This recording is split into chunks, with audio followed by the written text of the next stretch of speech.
Hi, I'm Heather, a legal intern with the University of San Diego Veterans Legal Clinic. This informational video, brought to you on behalf of the VLC, will provide a general knowledge on the process for requesting in-service medical documentation as a veteran. Typical reasons a veteran may request his or her medical documentation being general records keeping, discharge upgrade evidentiary support, or filing a disability claim. Having your medical records can be incredibly useful when filing a disability claim or even a discharge upgrade. The medical information you receive via your request can go to factual support or extenuating circumstances you may have had that could support a discharge upgrade or nexus of disability for a disability claim. All requests for records and information must be submitted in writing. The SF-180 captures all necessary information to locate a record. I will be walking you through obtaining a better understanding of the SF-180. The SF-180 can be downloaded online as long as the computer you are working from has Adobe Acrobat installed.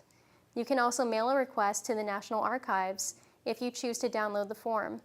You should start with the Department of Defense as detailed on the screen.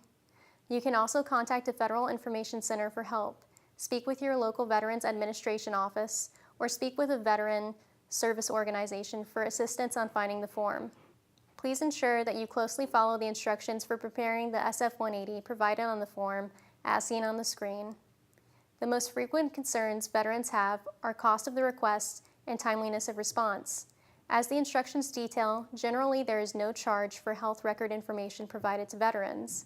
If your request involves a service fee, you will be notified by the NPRC or other mailing authority as soon as they have made that determination. Also, please allow 90 days response time before sending a follow-up request. Sending an additional request before your initial 90 days have lapsed can confuse the records authority, causing the records retrieval process to take more time. Page 1 of the SF-180 is where most of your effort will be focused. This page is actually pretty simple.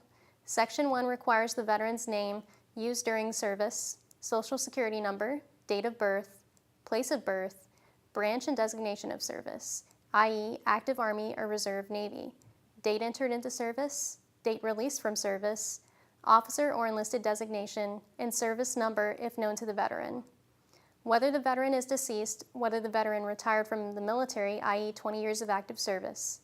Section 2 requires the veteran specify that this is a medical records request from the various selections and explain the purpose of the request.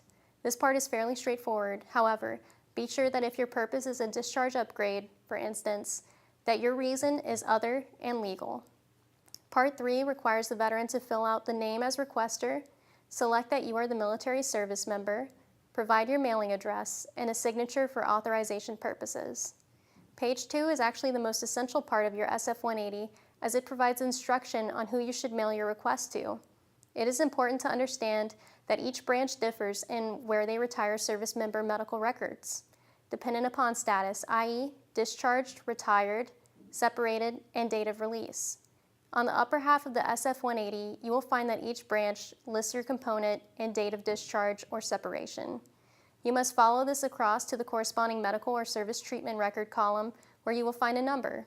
The number will be utilized on the bottom half of the form where you will use that number to match an SF-180 mailing address. Here's an example of how this will work. I am a Navy veteran who retired in 2001, so I trace my situation across to number 11. Number 11 matches the Department of VA SF-180 mailing address on the bottom half of the form, i.e. the next slide. If possible, please mail your SF-180 with receipt verification and keep your tracking number in your files. If you have any questions or need further assistance, please speak with an attorney or VA representative. If you have any further discharge upgrade, disability benefit, or education benefit informational needs, please look to the University of San Diego Veterans Legal Clinic catalog of videos for other helpful tutorials. Thank you for your service and good luck with your medical documentation requests.